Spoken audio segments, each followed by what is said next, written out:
Durgapur medical কলেজের ছাত্রীকে গণধর্ষণের অভিযোগ। বেসরকারি মেডিকেল কলেজের ছাত্রীকে গণধর্ষণ করা হয়েছে বলেই অভিযোগ। একেবারে যে ছবি আপনারা দেখতে পাচ্ছেন এই রাস্তাতেই এই ঘটনা ঘটেছে বলে এরকম অভিযোগ সামনে এসেছে। ক্যাম্পাসের বাইরে হলো এই রাস্তা, ক্যাম্পাসের বাইরে দুষ্কৃতীদের অত্যাচারের শিকার ডাক্তারের পড়ুয়া।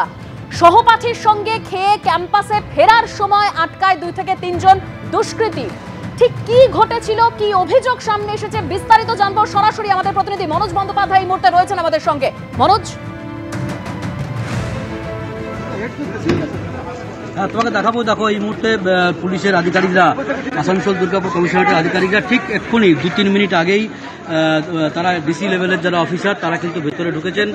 তারাও কিন্তু কথা বলছেন, সেই নির্যাতিতার সাথে কথা বলছেন, কলেজ কর্তৃপক্ষের সাথে কথা বলছেন। তুমি দেখতে পাচ্ছ ভেতরে পুলিশের আধিকারিকরা ঘোরাঘুরি করছে। তোমাকে একবার দেখানোর চেষ্টাও করবো যে কলেজের ভেতরে পুলিশের আধিকারিকরা রয়েছেন। আমরা কিছুক্ষণ আগেই পুলিশের কাছে জানার চেষ্টা করেছিলাম যে এই ঘটনাতে এখনো পর্যন্ত কেউ গ্রেপ্তার হয়েছে কিনা। পুলিশ সূত্রে যেটা বলা হলো যে তদন্তের জাল অনেকটাই গুটিয়ে এনেছে আসানসোল দুর্গাপুর কমিশনারেটের পুলিশ আধিকারিকরা। এবং তোমাকে আগেই সকাল থেকে যেটা বলছিলাম যে সহপাঠীর সাথে ওই নির্যাতিতা ছাত্রী, যিনি 2য় বর্ষের ছাত্রী, যিনি বাইরে গেছিলেন, সেই যে সহপাঠী তাকেও কিন্তু জিজ্ঞাসাবাদ করা হয়েছে। তার কথায় কোনো অসঙ্গতি আছে কিনা সেটাও যেমন পুলিশ খতিয়ে দেখছে।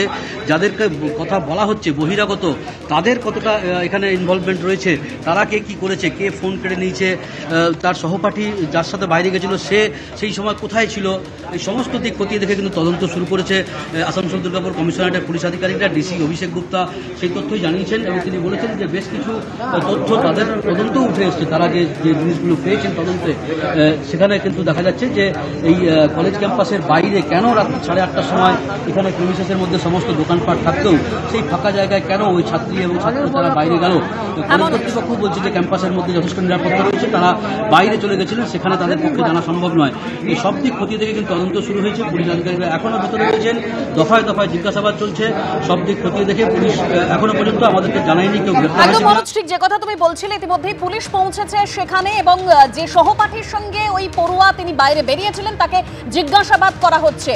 এখনো পর্যন্ত কোনো গ্রেপ্তারি কিন্তু সামনে আসেনি। তবে এই ঘটনায় যেরকম বলছিলাম, নিরাপত্তা নিয়ে প্রশ্ন তুলেছে ওই ডাক্তারি পড়ুয়ার মা বাবা। আর মেয়ে রাত্রি তার বন্ধু ফোন করলো যে রাত্রি 9:30-10টা অবধি ফোন করলো যে তোমার মেয়েকে রেপ করা হয়েছে, আর তোমরা যত জলদি পারো চলে এসো। এ থেকে এলাম 6টা অবধি, এখানে পৌঁছে গেলাম 5:30টার মধ্যে পৌঁছে গেলাম। দেখলাম মেয়েটা সিরিয়াস আছে, বেশি কিছু কথা হতে পারলাম না। যা দেখলাম এখানে মেয়ে সুরক্ষিত নেই, আর তার বন্ধু একজনকে বাইরে নিয়ে গেছিল নাকি, এটা তো আমি ঠিক মতো শুনতে পারিনি। আর একজন রেপ করেছে, তার মোবাইলও ছড়ে নিয়ে গেছে।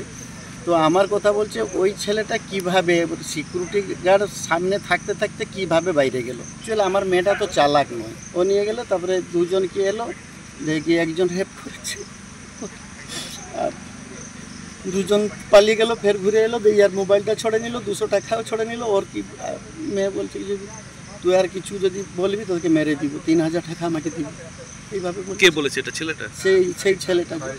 আমি যখন এলাম পুলিশ ইনভেস্টিগেশন করেছিল, বলবো আমার পুরো ভরসা রাখুন। কমপ্লেন করেছেন? হ্যাঁ, কমপ্লেন করেছি। ওরা বয়ান রেকর্ড করেছে আমার মেয়ের কাছে। তো ওরা যে আমরা ইনভেস্টিগেশন করবো, আমি দোষীদের জন্য কার্য অনুষ্ঠান করবো। वो रात को तो खाने के लिए निकला था ना, वो लड़का बोला कि, तो उसका दोस्त बोला कि वो खाने के लिए चलो बाहर जाएंगे। तो वो लड़की आए थे खाने के लिए, तो वो लड़का बोला कि चलो थोड़ा गेट के बाहर घूमने चलेंगे। मेरा लड़की बोला कि नहीं घूमने नहीं चलेंगे, खाना खा के चले जाएंगे। वो लड़का बोला कि थोड़ा घूमने चलेंगे। तो घूमने गए थे बाहर, गेट के बाहर। वो लड़का 3 लोग आके पीछा किया, तो वो लड़का जो साथ ले गया था वो जंगल की तरफ भागा। तो मेरा लड़की भी इसके पीछे भागा, वो लड़का गायब हो गया, कहाँ छुप गया। मेरा लड़की को वो अकेला देख के वो 3 लोग ले गए और 2 लोग आ गए, जंगल में ले गए। और एक लोग उसके साथ गंदा काम किया और उसका मोबाइल छीन लिया। बोला कि सुबह 3000 रुपया देगा तो मोबाइल दूंगा, नहीं तो नहीं दूंगा। और चिल्लाएंगे तो मार दूंगा जान से।